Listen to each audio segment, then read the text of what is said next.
ইউক্রেনে রেকর্ড সংখ্যক ড্রোন হামলা করেছে রাশিয়া। ফোন করেও হামলা ঠেকাতে পারেনি ট্রাম্প। জেটেনের পর চীনের নতুন ভয়ানক যুদ্ধবিমান ফ্লাইং শার্ক ধ্বংস করবে শত্রু ঘাঁটি। ইসরায়েলের ড্রোন হামলায় ফের উত্তপ্ত লেবানন, কোনো বাধাই মানছে না বর্বর ইসরায়েল। গাজা নিয়ে রসিকতায় মজেছে ট্রাম্প, মুখে বলছে শান্তি চাই, গোপনে চলছে হামলার প্রস্তুতি।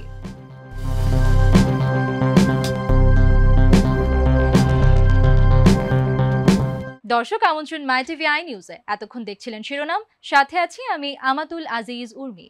লিলি হালাল বিউটি সোপ, বিএসটিআই কর্তৃক সনদপ্রাপ্ত দেশের প্রথম হালাল বিউটি সোপ, দীপ্তিময় উজ্জ্বল ত্বকের জন্য। ইসরায়েলের আগ্রাসনের জবাবে চরম শিক্ষা দিয়েছে ইরান, এমনই হুঁশিয়ারি দিয়েছেন দেশটির প্রেসিডেন্ট মাসুদ পেজেশকিয়ান। আজারবাইজানে এক সম্মেলনে তিনি বলেন, জাতিসংঘ সনদের 51 নম্বর অনুচ্ছেদ অনুযায়ী আত্মরক্ষার অধিকার প্রয়োগ করে ইরান বৈধভাবেই জবাব দিয়েছে।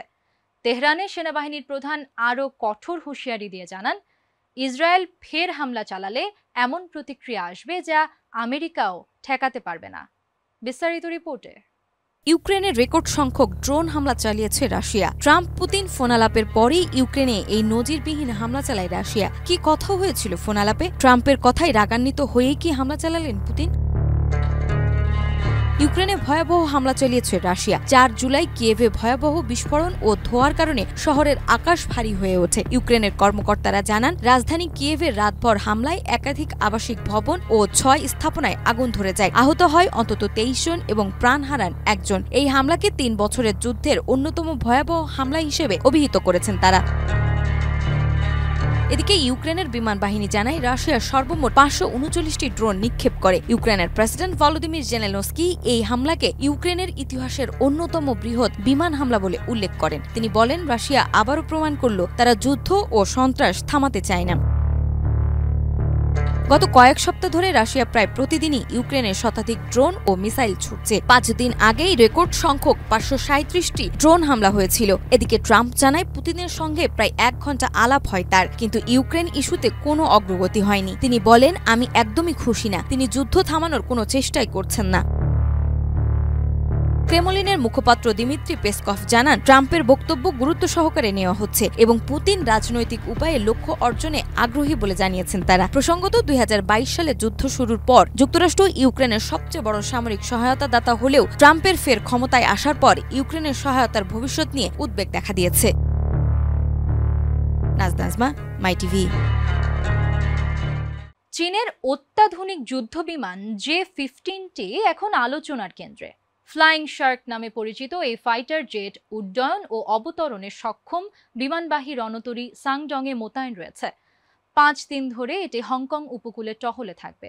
2 ইঞ্জিন বিশিষ্ট এই জেটের রয়েছে উন্নত রাডার, নেটওয়ার্কড কমব্যাট সিস্টেম এবং আধুনিক ক্ষেপণাস্ত্র বহনের ক্ষমতা।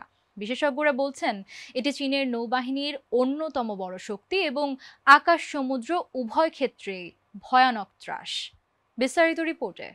এবার J-10-এর পর আলোচনায় চীনের নতুন ভয়ানক যুদ্ধবিমান, যা মুহূর্তেই শত্রুর আকাশে ঘটাবে তাণ্ডব। রণতরীর ডেকে গর্জে উঠেছে এই অত্যাধুনিক ফাইটার জেট, যার নামেই লুকিয়ে আছে শঙ্কার ছায়া ফ্লাইং শার্ক। চীনের নতুন ফাইটার জেট J-15 এখন আলোচনার কেন্দ্রে। রণতরীতে উড্ডয়ন এবং অবতরণে সক্ষম এই যুদ্ধ বিমানটি বর্তমানে মোতায়েন রয়েছে চীনের বিমানবাহী রণতরী সাংজংয়ে। আগামী 5 দিন ধরে হংকংয়ের উপকূলে টহল দেবে এই এয়ারক্রাফট ক্যারিয়ার এবং তার বহরে থাকা অত্যাধুনিক J-15 ফাইটার জেট।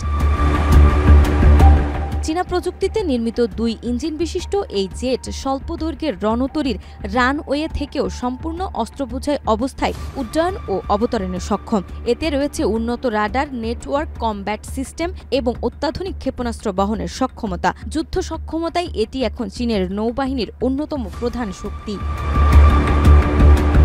বিশ্লেষকরা বলছেন, তাইওয়ান ও হংকংকে ঘিরে চলমান ভূরাজনৈতিক উত্তেজনায় এই বিমান চীনের সামরিক প্রভাবকে নতুন উচ্চতায় নিয়ে গেছে। রণতরীর উপযোগী জে সিরিজের ফাইটার জেটের মধ্যে J-15 সবচেয়ে অত্যাধুনিক এবং কার্যকর, যা আকাশ ও সমুদ্র 2 যুদ্ধক্ষেত্রেই ভয়ানক ত্রাস হিসেবে আত্মপ্রকাশ করছে। এটি শুধু চীনের নয়, ইতিমধ্যে পাকিস্তানও দাবি করেছে ভারতের বিরুদ্ধে জে সিরিজের জেট ব্যবহারের সাফল্যে, বিশেষ করে J-10 মডেলের। সেই সূত্র ধরে আন্তর্জাতিক বাজারেও চীনা ফাইটার জেটের চাহিদা দ্রুত বাড়ছে। বর্তমানে 7টি J-15 বিমান তৈরি হয়েছে। ভবিষ্যতে এর সংখ্যা বহুগুণে বাড়ানোর পরিকল্পনা করছে চীন। বিশেষজ্ঞদের ধারণা, এই বিমান শুধু আকাশ নয়, পুরো অঞ্চলের কৌশলগত ভারসাম্যই পাল্টে দিতে পারে। একটি প্রশ্ন এখন ঘুরপাক খাচ্ছে, এই উড়ন্ত হাঙ্গর যখন আকাশে, তখন উপকূলের নিরাপত্তা আদৌ কি নিশ্চিত হবে? নাজমা, মাই টিভি। ইসরায়েল আবারও ড্রোন হামলা চালিয়েছে লেবাননের রাজধানী বৈরুতের কাছে খালদেহ এলাকায়। একটি গাড়িকে লক্ষ্য করে এ হামলায় হতাহতের আশঙ্কা রয়েছে। ইসরায়েল বলছে অস্ত্র পাচারে জড়িত এক ব্যক্তিকে টার্গেট করা হয়েছে। যদিও সম্প্রতি যুদ্ধবিরতির ঘোষণা দেওয়া হলেও এ হামলা নতুন করে উত্তেজনা বাড়িয়ে তুলেছে। বিস্তারিত জানব রিপোর্টে। ইসরায়েলের ড্রোন হামলায় ফের উত্তপ্ত লেবানন, আশঙ্কা রয়েছে নতুন সংঘাতের। লেবাননের রাজধানী বৈরুতের উপকণ্ঠে ইসরায়েলের নতুন ড্রোন হামলায় উত্তেজনা আবার চরমে। আল জাজিরার বরাতে জানা গেছে ৩রা জুলাই খালদে নামক ব্যস্ত মহাসড়কে একটি যানবাহনকে লক্ষ্য করে চালানো হয় এই আকাশ হামলা। বৈরুত শহর থেকে মাত্র ১২ কিলোমিটার দক্ষিণে এই হামলার ঘটনাটি ঘটে। স্থানীয় সংবাদ মাধ্যম ও নিরাপত্তা সূত্র জানিয়েছে, এই ড্রোন হামলায় হতাহতের আশঙ্কা রয়েছে, তবে নিহতের সংখ্যা এখনো আনুষ্ঠানিকভাবে নিশ্চিত হয়নি। ইসরায়েলি সেনাবাহিনীর মুখপাত্র অভিচায় আদ্রাই জানান, হামলাটি একজন সন্দেহভাজন ব্যক্তিকে লক্ষ্য করে চালানো হয়েছে, যার বিরুদ্ধে অস্ত্র পাচার ও ইসরায়েলি সেনা ও নাগরিকদের ওপর হামলার ষড়যন্ত্রের অভিযোগ রয়েছে। যদিও আদ্রির বক্তব্য, খালেদের হামলার মধ্যে সরাসরি কোনো সম্পর্ক এখন স্পষ্ট নয়। এর আগে জুনে ইসরায়েল সরাসরি ইরানের অভ্যন্তরে হামলা চালায়, যার জবাবে ইরানও পাল্টা আঘাত হানে। এমন উত্তপ্ত প্রেক্ষাপটে যুক্তরাষ্ট্র ইরানের পরমাণু স্থাপনাগুলোতে হামলা চালিয়ে সংঘাতে যুক্ত হয়। পরে ২৪শে জুন ট্রাম্প ও বিবৃতিতে ইরান ও ইসরায়েলের মধ্যে যুদ্ধবিরতির ঘোষণা দেন, যা ১২ দিনের যুদ্ধের ইতি টানে। কবির চৌধুরী, জয়, মাই টিভি। গাজায় একের পর এক হত্যাকাণ্ডের মধ্যে যুক্তরাষ্ট্রের প্রেসিডেন্ট ডোনাল্ড ট্রাম্প বলেন, আমি চাই গাজার মানুষ নিরাপদে থাকুক। তিনি স্বীকার করেন, গাজাবাসীরা নরকের ভেতর দিয়ে গেছে। তবে সমালোচকদের মতে বাস্তবতার বিপরীতে এ ধরনের মন্তব্য রীতিমতো রসিকতা, কারণ গাজায় চলমান দমন পীড়ন ও সহিংসতার মধ্যে এমন বিবৃতি দ্বিচারিতারই নামান্তর।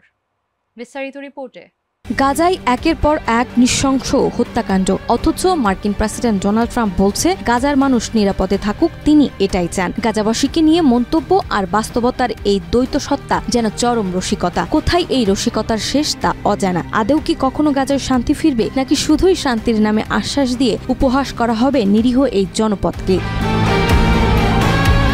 যুক্তরাষ্ট্রের প্রেসিডেন্ট ডোনাল্ড ট্রাম্প বলেছেন, আমি চাই গাজার মানুষ নিরাপদে থাকুক, এটা সবচেয়ে গুরুত্বপূর্ণ। এমনকি তিনি স্বীকার করেছেন, ওরা সত্যি নরকের ভিতর দিয়ে গেছে। ৪ জুলাই এক প্রতিবেদনে এই বিস্ময়কর মন্তব্যের তথ্য জানিয়েছে যুক্তরাষ্ট্র ভিত্তিক বার্তা সংস্থা আনাদোলু।